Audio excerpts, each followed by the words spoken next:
Welcome to Marina's Yarnharbor, a podcast about knitting, yarn, and sometimes crochet. This is episode 2.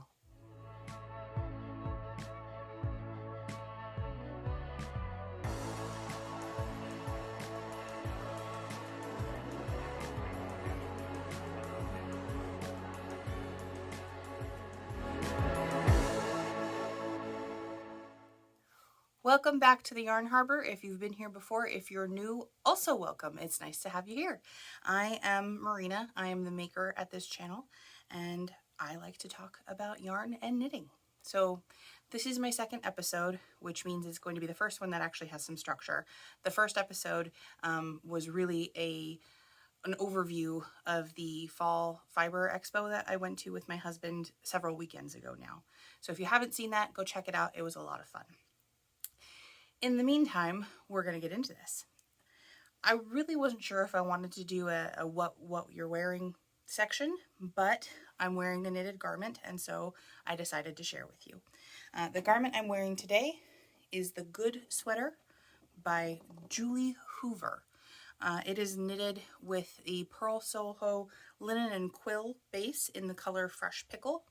I knitted, I believe it's a size 7, which would which would be the equivalent of about for a 55-inch bust size. When I initially purchased the yarn for this pattern, I thought I was a much larger size, and so now I've got some left over. I had actually knitted the whole back panel because this is a seamed garment. I had actually knitted the whole back panel, laid it out on the floor, and realized that it was gigantic. So I ripped it all back out, started at a size that actually made sense, and here we are. It doesn't fit me quite as boxy, I think, as it was designed to, but I'm perfectly fine with that. I think it's a really great piece. This was actually my first garment knitted for myself that wasn't like socks. I'm sorry. I don't really count socks as garments. They're accessories.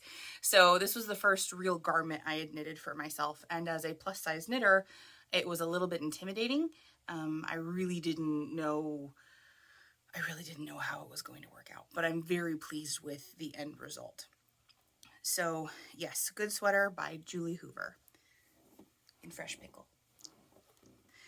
Now the part that's not about me, which makes it a lot more fun. Finished objects.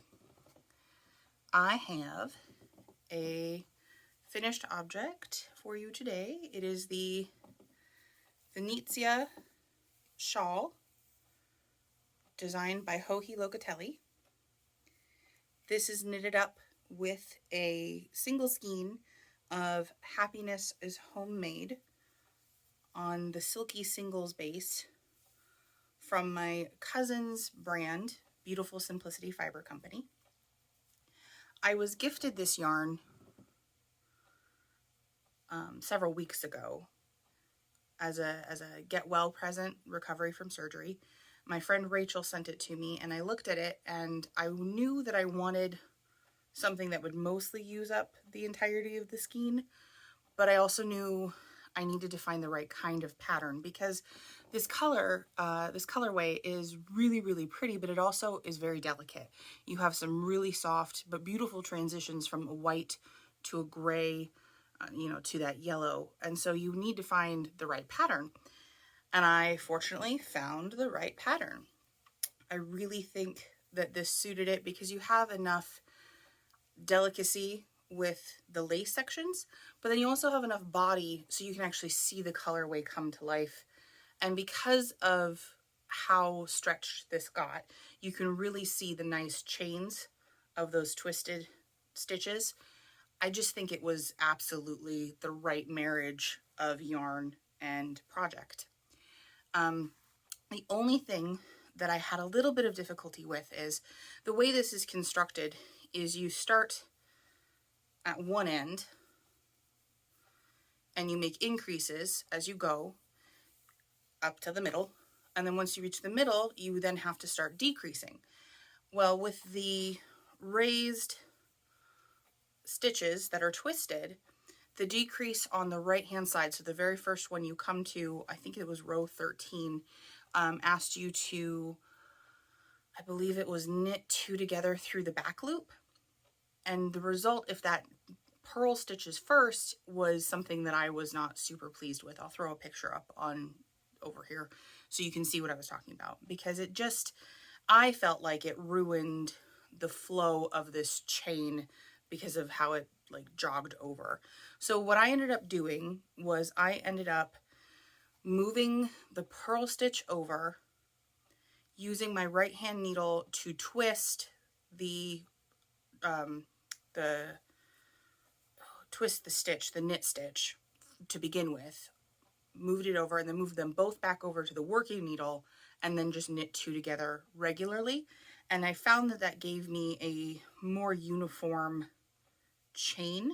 In fact, as I'm looking through trying to find the example of where I did it, I'm having a hard time. Oh, there we go. Okay. So this is what I'm talking about, so that you get that nice uniform chain up like this. So instead of having this jog over and take over this one just keeps taking over this one. So that was the only thing that I adjusted on this pattern. Other than that, I really enjoyed it. It was a great, you know, knit while I was not feeling great. It was a great knit while I was recuperating. And I would definitely recommend this for a one skein project. It worked out super nicely. And this is going to be gifted to Rachel, who should have this by the time I actually post this podcast. So that is finished objects. And now we move on to whips. Right now, the work in progress that is taking up most of my time, although I'm very close to being done, is the Sunset Highway Sweater by Caitlin Hunter, also known as boylandknitworks. This is intended for my cousin Astasia. She dyed up these beautiful fall colorways and said, can you please help me pick which ones should go into the sweater? And so we had a really long text chain to decide what would go into her sweater.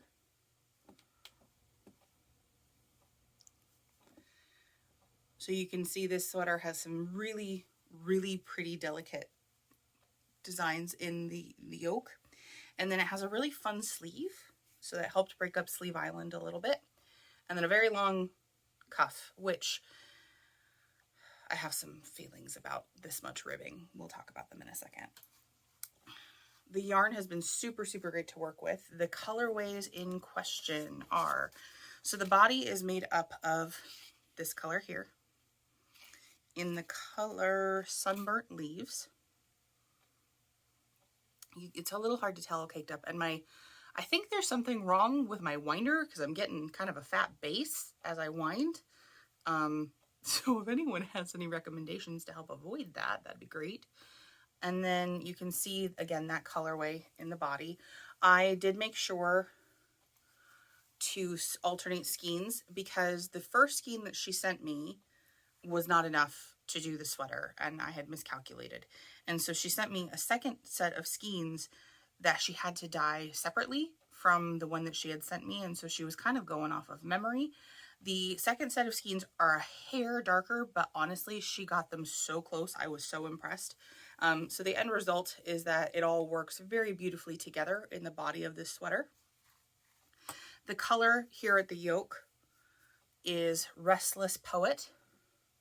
It's a really moody purple that I am in love with because you have a lot of variation within this yarn. You've got some deep maroony colors in addition to the purple. And so when I first got this, I got it, I think, September 1st, and I cast on immediately that night. I opened up the yarn, caked it up, and was like, let's go. I think I caked it up. She might have caked it up.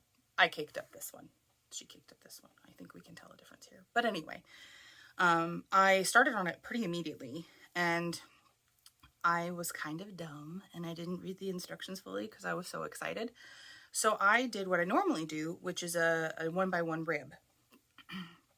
And in this instance, most of my 1x1 ribs are on socks, and so I have a tendency to do a half twisted rib with the yarn, with the knit stitches being the ones that are twisted. I really like how it looks on socks. I need to stop doing it on sweaters because it doesn't look terrible, but it is a lot more tedious. It hurts my hands. And I also realized that I had misread much later that it wasn't supposed to be 1 by 1. It should have been 3 by 1. But we rolled with it, and I think it's pretty nice, all things considered. And that's why we had problems with this ribbing, is because I had committed to the twisted rib. So this is a 2 by 2 rib for 6 inches. And it was pretty killer on my hand. I have another one left to go. But that's kind of my own fault because I like the half twisted rib. It was interesting then when we got down to this bottom cuff, because it called for the matching 3 by 1 rib for the neckline, but because I'd done 1 by 1, I was committed to 1 by 1 down here. I have determined though that I still do like the twisted rib, but the first set of stitches starting the ribbing needs to, in my opinion, be regular knit, not twisted, because what ends up happening is you end up with some gaps where you've twisted because the yarn pulls. And so learned some new things with this sweater. The second color in this yoke is Early Autumn. It's a really fun kind of peachy color, and I feel like it's a good complement to this purple. I think it turned out really nicely in the sleeves because it's similar in level of variegation to the Sunburnt Leaves colorway, but it's bright enough that you get kind of that pop. We had initially discussed having the fourth color, the earthenware color, as the elbow, but we both decided that that was just a little much, a little too bold. And so for her personal taste, this works out really well. But I do think that having this color earthenware as a pop here in this ribbon really works out nicely. The pattern did say that whatever color was in this ribbon was supposed to be in the elbow, but with color work, I feel like you can kind of do what you'd like to do. So that's my first work in progress. You can see I'm super close. I just started on the color work for the sleeve there. So yes, that is the Sunset Highway sweater. My second whip is again for Astasia, kind of for myself. I saw the Lightwood Cowl by Jennifer Steingass, and I was in love with it. I told Astasia, I was like, I need to knit this. Send me the yarn to knit this. But at the time, she was working on a super secret project that I'm going to tell you about a little bit later. And so that's where her mind was. Well, she decided to humor me, and I told her, I said, hey, I'm like, I still got like a full skein of white fingering at my house. If you would just send me another skein, then I would have enough white to be the background color instead of gray. And then if you want to just send me a crazy skein, because the Lightwood Cowl calls for, I do believe, oh, what is the name of that company? Spin Cycle. So the Lightwood Cowl calls for spin cycle yarns where you've got a ton of color variation and different colors of yarn blended together. I told my cousin, I was like, you can do it. Just go crazy with the colors. And she did it. It just is so pretty. It's just so much fun to work with because you never know what color is coming up on your needles. And it just, I was in awe.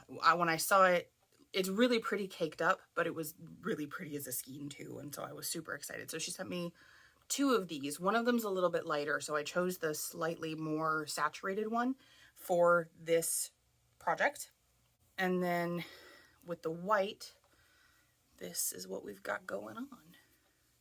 So this project is a passion project for me for sure, but it is going to go live as a sample in the yarn store in Hamilton. And if I get myself motivated, I found a free mitten pattern where I could replicate this tree motif. And so I might make a set of matching mitts. If I do that, I am planning on writing up a pattern for it. It will be a free pattern, but probably exclusive to the yarn store, with just a basic mitten construction and then leaf motif. I might make up my own leaf motif that'll maybe complement it instead of match it directly. We'll just have to see. But that is the Lightwood Cowl. Let's see here what comes next. The next one is a really exciting project. Now, I talked about this a little bit on the previous episode, the ombre shawl that I'm planning on doing for a friend. I couldn't help myself. Once I got the yarn caked up and we'd picked out the beads, it was too late for me. I had to start working on it. And so I cast on and started the Tanis shawl by Rosemary Hill. We're knitting this up with the Fiber Story Fave Gradient Mini Skein yarn set. So we're on the first color right now. And you can see we've got some bead work going on. The beads that we ended up choosing are kind of a tealy color, but they look really good with the greens. And because they're clear beads instead of coated beads, they change color a little bit with each yarn that they're placed on. So as a result, you do get even more of an ombre effect even through the beading. This yarn is so soft. It's 100% superwash merino. It's knitting up really, really nicely. I've had one time that I had to recast this on because I misread the directions, and instead of getting a nice center spine, it was off and wonky, and so I had a shorter amount of stitches on this side, and then a lot over here, and then my spine was going that way. So only had to recast it on once though, so that actually is a huge improvement for me. I have a tendency to cast on like 3 or 4 times when I'm working on a new project. Let's see here. My next whip is another garment, but this one is for me. So this sweater is the Cafe Sweater by Darling Jadore. I really was excited about it because I have never had a sweater like this for myself. It is 100% alpaca, and when I try it on, it looks really nice. The only thing is I didn't realize how itchy alpaca can be, so I'm gonna wear it, but maybe in small doses. Something I really appreciated about this sweater was its size inclusivity. Like I said, 55-inch bust, so fortunately they definitely had sizes to fit that, which made me really happy. This was almost a result of not being able to find. So there was another sweater I wanted to knit that's similar, not the same, similar, but they weren't size inclusive. I'll probably still knit it. I'll just knit it for my cousin instead of for myself, but it was a little bit disappointing. So when I found this, I was really excited because it gives me a similar effect. It still has, some very delicate raglan increases with the yarn overs, so I'm happy with it. This also happened because initially I had purchased this yarn. This is Drops Puna, which is 100% alpaca. I had initially purchased this DK weight yarn thinking that I could use it for a sweater for my husband. That sweater really does need either worsted or Aran weight, more preferably worsted. So I had purchased a ton of this off of Wool Warehouse, realized it was not right, and so decided I would knit my own sweater for myself. Oh yeah, that was off-white, by the way. Yeah, so this was also one of the first garments I ever tried spit splicing on, and something interesting really happened. I don't know if you can tell, it's super small, but I haven't spit spliced any of it since this happened. There is, where is it? Right there, a little bit of color discoloration where I spit spliced the yarn. It's really, really, really, really hard to tell, but it is there.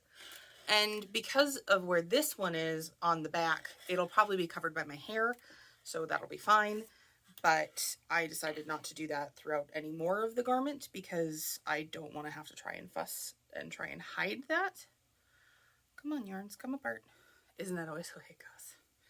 You end up with a tangle. Okay. So then my final work in progress that I've got actively working on. This, by the way, is not counting my car knitting. I do have a set of socks that are in my purse like all the time, but I'll share with you next time. My final work in progress for today is the Handsome Chris Pullover cobbled together for us, or what's the word I'm looking for here? When you see something designed and then you backtrack and you kind of put together how it was made after looking at it, that, whatever that is. She reverse engineered, thank you. She reverse engineered the sweater from Knives Out that Chris, oh my goodness, what is his last name? It's not Pine. It's one of the Hollywood Chris's. Evans, thank you. That Chris Evans wears in the film. And so I decided that I just wanted to knit it. And so this is going to be for my husband. Right now, as it sits, this is technically to gauge. It was kind of a nightmare. I went down a couple of needle sizes. I've committed at this point, like this far in, I'm not changing anything now. I just am really hoping that as we block this, the stitches will relax a little bit and stretch a little bit more so it actually will fit. It's a little bit of a risk, but it's a labor of love. So I think it's going to turn out really nice. I'm very, very happy with especially the center panel. I think it's turning out great. There have been a couple times where I have gone through and I have caught myself having twisted the wrong direction. But I have been able to go back down in that section, rip out to a point, flip them back over, and then go back up. So it's fun. I've decided that cabling really does hurt my hands though, so I have to go a little at a time. A little at a time on this one. This one's a long haul. I told him he's not getting it this season. maybe next season. So I'm still enjoying it, and that is being currently knitted with Drops Nepal in Off-White. So that is it for works in progress. Now, project planning. I am always seeing things that I would like to knit, things that I am getting ready to knit. I've got cast-on-itis pretty much all the time. So something on my calendar or on my to-do list coming up here is going to be, and I showed you these in the last video, using this Cormo worsted yarn from Mitchell Wool Company. I'm planning on making a pair of socks for Spencer, my cousin's husband, for knitting and ice fishing. Again, one of these things that he may not get any use, he may not have them for this season, but he'll definitely get use out of them next season for sure. So socks for Spencer is on the to-do list. Another thing that I am planning on knitting is the Rattle Snake Tee. I started it, realized that my yarns didn't have enough contrast, and so then called my cousin and said, hey, would you over dye the purple for me, the darker purple? And she said yes. I still want to lighten, or see if I can lighten the kind of indigo color. So we're going to have to see on that one. But my goal is to do my science experiment with hydrogen peroxide and water, see how that turns out, and then hopefully be able to cast that on here in the next couple of weeks, so that I have it for a trip that we're going to be headed on. So, you know, project knitting for the road. And then, the Zoysia Wrap by Alexandra. I looked at her last name and I couldn't say it. So she's Varen Rose on Instagram. The Zoysia Wrap looks so pretty and delicate. I've actually already ordered and have in my possession the yarn to knit it, which I do believe is the Drops Brushed Alpaca Silk, or just Drops Brushed Alpaca. I can't remember, but I bought it in the pink colorway, which I also don't remember the name of. I'm hoping that next podcast I'll have that on the needles and getting ready to go. It's a little early. It feels kind of like it should be a spring knit, but I want it in my wardrobe, so it's a knit it whenever I want to knit it. We'll get it put together. So, acquisitions. Since the Fiber Festival, I have not purchased anything new. However, I do have one acquisition. It's kind of a big one. It's a set of mini skeins, but it is the Enola Holmes